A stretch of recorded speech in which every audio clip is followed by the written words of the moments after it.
진행을 맡은 저는 SBS 원일희 논설위원입니다.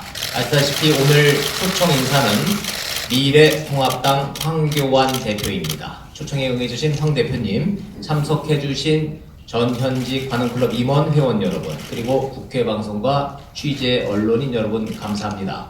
한 가지만 공지하고 시작하겠습니다. 관훈토론회는 중간에 격조와 내실을 중시하는 전통에 따라서 중간 박수나 환호 이런 거를 허용하지 않습니다. 대신 패널의 질문은 핵심적이고 구체적이라 답변자 입장에서는 거북하고 곤혹스러울 수 있습니다. 국민과 유권자의 질문으로 받아주시고 최대한 구체적으로 답변해 주시길 기대합니다. 핵심을 비껴가시거나 돌아가신다라고 판단이 될 경우에 패널들은 추가 질문을 할 것이고 사회자로서 저도 개입해서 묻고 또 묻도록 하겠습니다. 황교안 대표님 모두 발언 듣고 패널 소개하고 100분 정도에 걸친 열띤 토론 기대하면서 시작하도록 하겠습니다. 본 토론회는 국회방송과 다수의 유튜브로 생방송됩니다. 황교안 대표님 그냥 앉아서 인사해 주시고 모두 발언 부탁드리겠습니다. 예, 안녕하십니까. 존경하는 국민 여러분, 그리고 자리를 함께 해주신 관훈클럽 회원, 그리고 토론 패널 여러분, 안녕하십니까. 미래통합당 대표 황교안입니다. 먼저 우한 코로나 사태로 인해서 극심한 고통과 불안에 시달리고 계시는 국민 여러분께 깊은 위로의 말씀을 드립니다. 민생, 경제, 안보, 자유민주주의, 우리가 건국 이후 오랫동안 쌓아왔던 공든탑이 허망하게 무너지고 있습니다. 설상가상으로 덮쳐온 우한 코로나로 인해서 건국 이래 최악의 경제 위기의 그림자마저 드리워지고 있습니다. 우리 미래통합당은 충분하고 실질적인 재난 긴급 구호 자금을 세금 부담 없는 국민 채권으로 조달해서 지원을 하겠습니다. 이를 통해서 국민의 일자리를 지키고 소상공인 그리고 중소기업의 도산을 막겠습니다. 현재 우리가 직면하게 된 위기는 하루아침에 갑자기 찾아온 돌발 상황이 결코 아닙니다. 아주 오랜 시간 잘못된 정치는 한국병을 방치해 왔습니다. 세계가 4차 산업혁명 시대에 맞춰서 변화할 때 우리는 변화하지 못했습니다. 선진국들이 시장을 선도하기 위해서 초경쟁을 벌일 때 우린 시대 흐름에 맞지 않는 이념 정책으로 시간과 자원을 허비했습니다. 이제 달라져야 합니다. 바꿔야 삽니다. 이번 선거는 이념과 진영에 매몰되어 있는 문전공과 친문 세력을 심판해서 위기를 극복하고 새로운 미래를 여는 기회입니다. 국가 재건 수준의 대수술, 대전환이 필요합니다. 우한 코로나라고 하는 흙먼지가 거치고 나면 문재인 정부가 망쳐놓은 황량한 경제 생태계가 그 몰골을 드러낼 것입니다. 그래서 제 의견은 이렇습니다. 첫째, 경제 재건이 필요합니다. 지금은 소득주도 성장을 필두로 한 사회주의 경제 실험을 할 때가 결코 아닙니다. 규제 혁신과 과감한 경제 대전환을 통해서 경제 구조를 4차 산업시대에 걸맞게 혁신해야 합니다. 신산업 육성을 통해서 우리 청년들이 원하는 양질의 일자리를 갖도록 해야 합니다. 이를 통해서 망가진 경제 생태계를 튼튼하게 복원시키겠습니다. 둘째, 민주주의 재건이 필요합니다. 지난 3년 적폐청산이라는 이름으로 정치 보복이 자행되었습니다. 제왕적 대통령의 폭주를 막아온 견제와 균형, 이 시스템이 파괴되고 나라 곳곳에 무능하고 무책임한 세력들이 장악하고 말았습니다. 민주주의 기본 시스템인 삼권 분립마저 형해화되었습니다. 정부 여당을 견제할 강한 야당이 절실합니다. 2020년에 어울리는 선진 국가 시스템을 만들어서 민주주의를 되살리겠습니다. 셋째, 외교 안보 재건이 필요합니다. 우리 외교 안보 상황은 한마디로 고립무원, 사면초가입니다. 정권의 이익에 따른 원칙 없는 외교, 오락가락 외교, 굴종 외교가 그 원인입니다. 국익을 최우선으로 정권이 바뀌어도 흔들림 없는 외교 안보 정책을 자리 잡게 해야 합니다. 존경하는 국민 여러분, 브레이크 없는 이념 정권의 폭주는 결국 부패와 실패라고 하는 사고로 귀결됩니다. 이번 총선의 승리를 통해서 위기 극복의 발판을 마련해야 합니다. 고질적 한국병을 고치고 힘차게 재도약해야 합니다. 코로나 사태가 가져온 엄청난 위기 속에서도 우리 국민은 성숙하고 의연한 모습으로 대한민국의 저력을 보여주셨습니다. 우리 국민들은 국난이 있을 때마다 위대한 국민의 힘으로 극복해 왔습니다. 힘내라 대한민국, 바꿔야 살 수 있다. 저 황교안이 언제나 함께 하겠습니다. 감사합니다. 네, 모두 발언 들으셨습니다.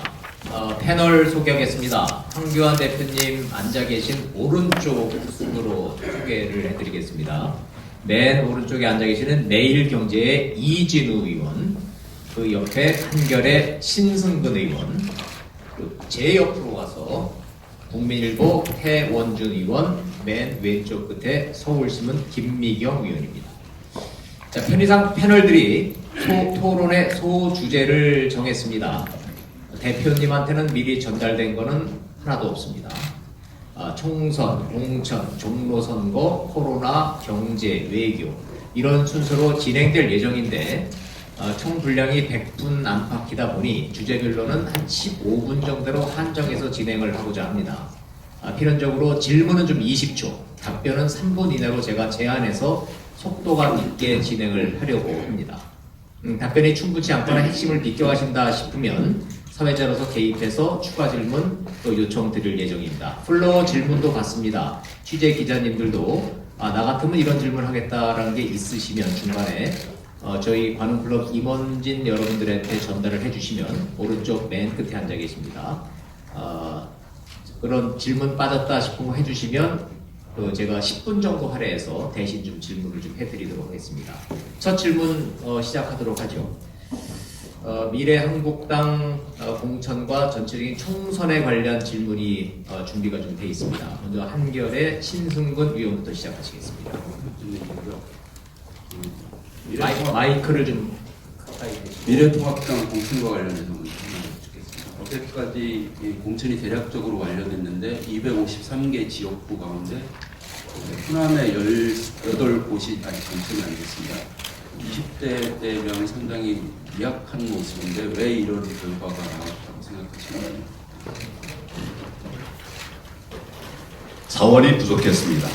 또 우리가 사람들을 더 광범위하게 찾는 노력도 부족했다고 생각합니다. 그렇지만 계속 우리는 사람들을 채워가는 과정이 있습니다.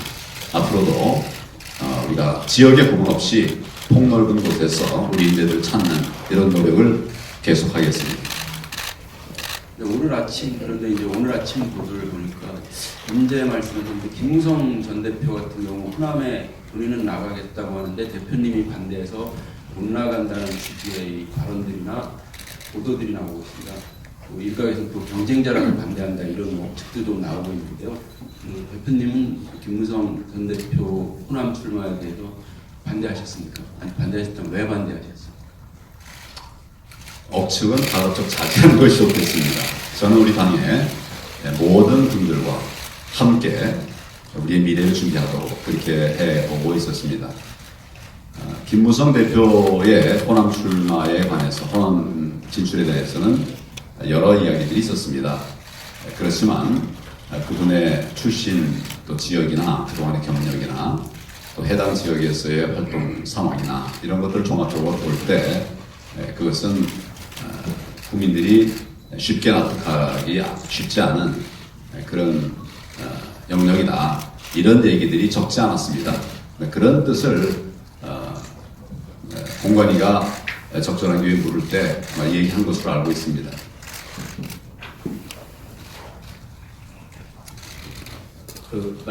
신 의원 질문은 자원이 부족해서 호남 18석을 다 못 채웠다는데 김무성 대표는 본인이 떨어져도 나가겠다는 거 아니겠습니까? 그런데 뭐 자원이 어차피 부족한 호남 지역이라면 나가겠다는 사람을 굳이 막을 이유가 뭐냐 이런 질문의 의지였던 걸로 해석이 되는데 결국은 저는 지금 반대한다. 본인이 나간다고 해도 내보낼 생각 없다고 이해되는데 맞습니까? 찬반의 문제가 아니고요. 우리는 적합한 공천을 해야 되고 또 인재들을 적합한 곳에 배치를 해야 되고요. 일회용으로 쓰고 말, 일회 활용하고 그다음에 그만둘 이런 배치는 적절한 배치가 아니라고 생각합니다. 우리 김 대표께서 오래 싸웠던 정치의 영역은 다른 곳에 있었기 때문에 이런 부분을 걱정하는 소리들이 많이 있었습니다. 네, 신을 계속하시죠. 선뜻 잘 이해는 안 가거든요. 그러니까 뭐 적극적으로 안 나가겠다고 하는 분을 내보내는 건 좀 일회용으로 활용하는 것이지만 본인은 나가겠다는 의사를 표현하고 공관위에서도 일부 그런 의견을 제시하는 것으로 알고 있는데 그러니까 자꾸 억측이 나오는 것 같습니다.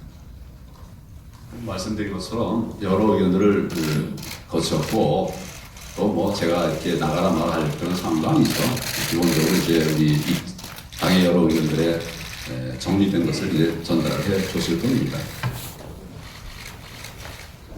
네, 좋습니다. 그럼 김무성 의원 부분에 대해서는 충분히 말씀을 하셨고 뭐 기자들이 알아서 해석을 줄 것 같고요. 다음 질문 회의원 공천 관련해서도 준비된 거 있었습니다. 미래한국당 비례대표 40명 명단이 이제 확정이 됐는데 애초에 한성규 대표 체제로 나왔던 명단이 국민의 보호에 부응하지 못하는 것이다. 문제를 지적하셨고 그리고 나서 명단이 많이 바뀌었습니다. 이번엔 좀 만족을 하시나요?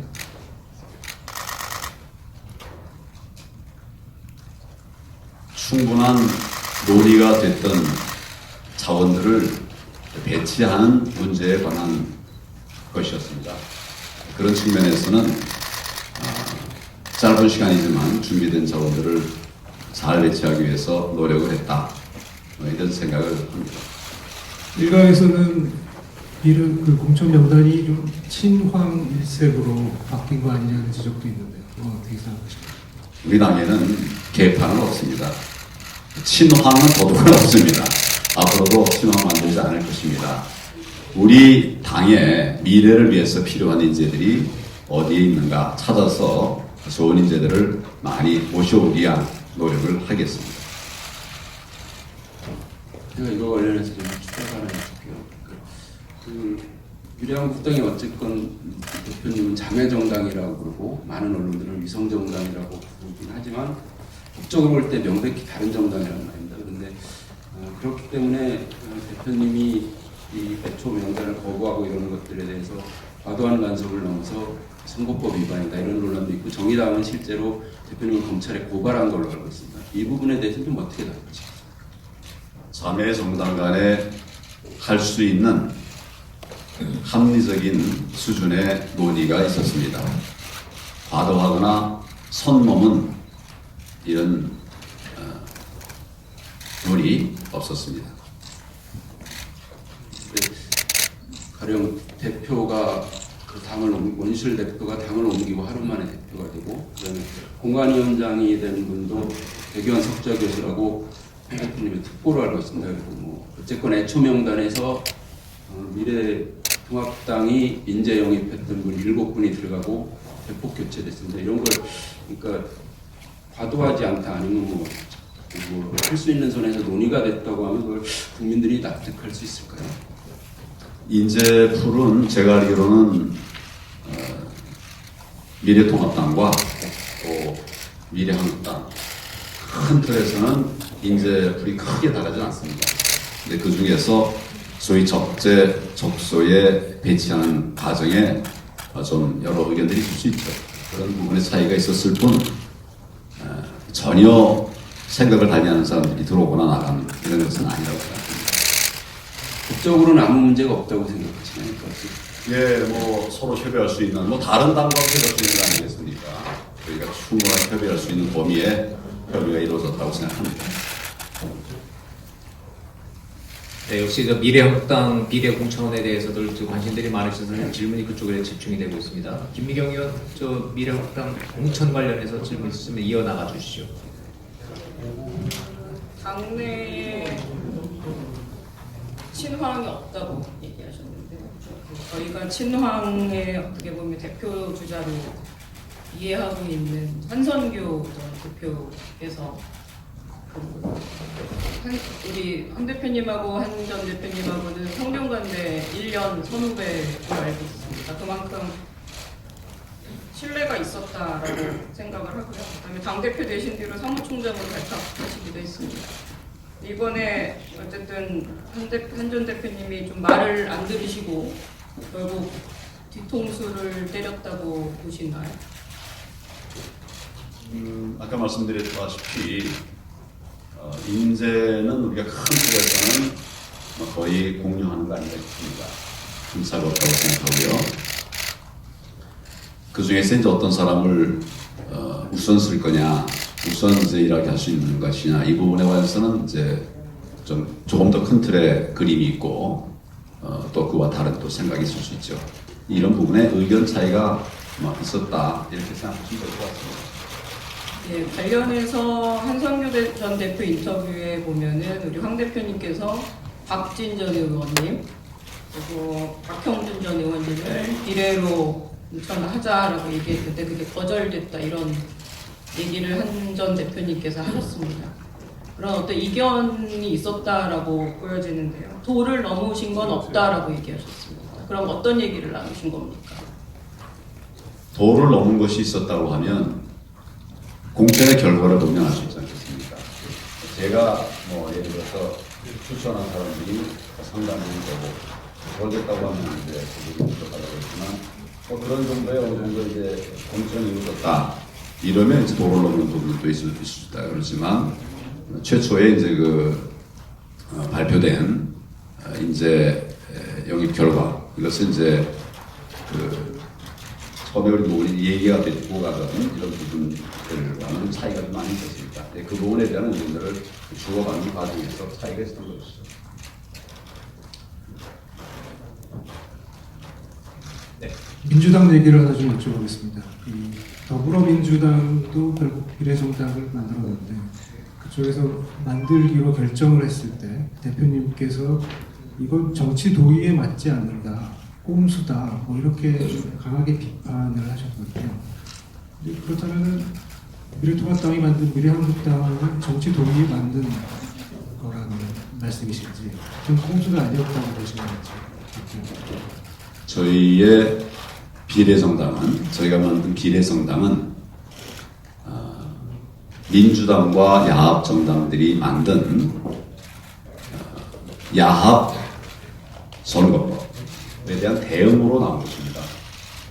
잘못과 불법에 대한 대응으로 나온 것이 미래 한국당이었습니다. 국민들에게 그 말씀을 분명히 드렸습니다. 그럴 때 민주당은 우리는 그런 거 안 만들겠다. 비례정당 안 만들겠다. 그런 약속을 하면서 선거법 개정을 밀어붙였습니다. 국민들에게 한 약속입니다.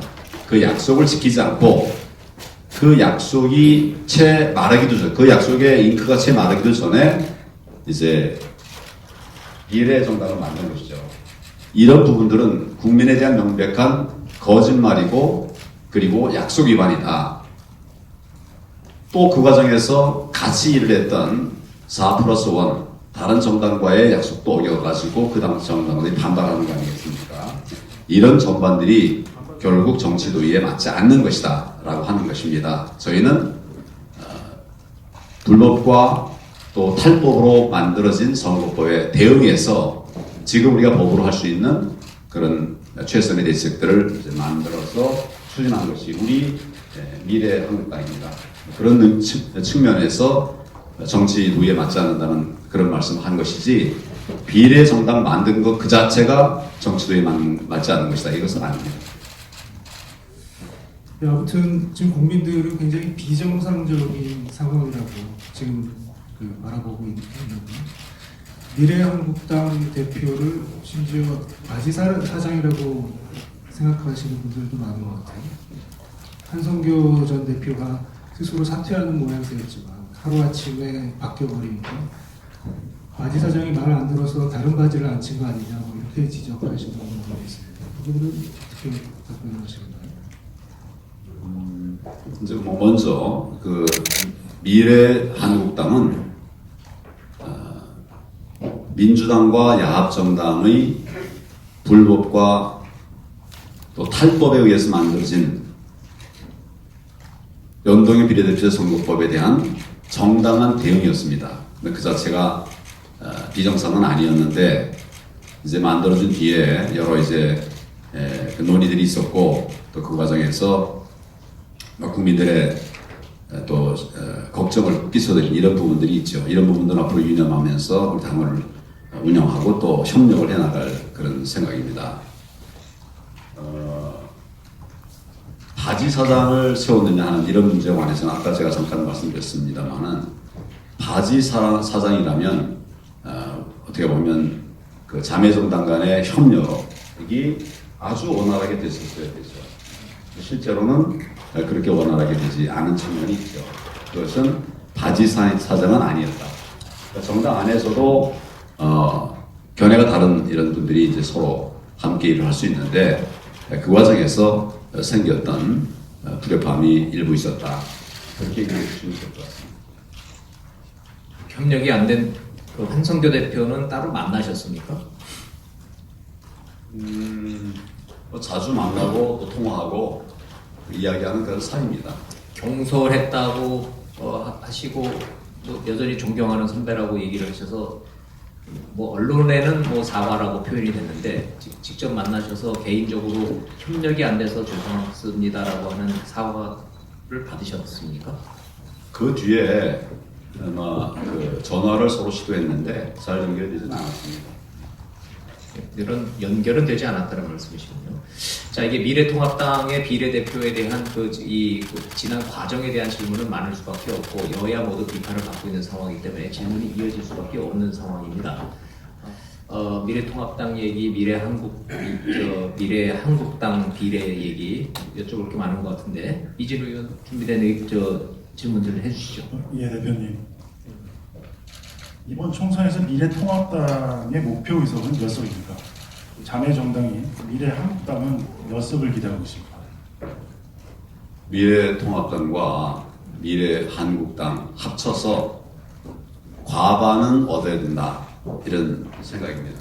그리고 또 그렇게 하기 위해서 노력을 하고 있습니다. 과반을 얻어야 된다고 하는 것은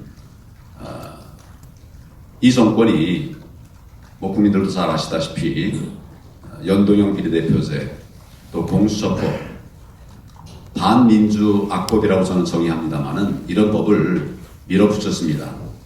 과반을 우리가 확보해서 이런 잘못된 것을 앞으로 재발하지 않도록 막아야 하고 또 이미 이루어진 잘못된 입법에 관해서는 고쳐야 된다고 생각합니다. 그래서 저희들의 1차 목표는 과반을 목표로 하고 있습니다.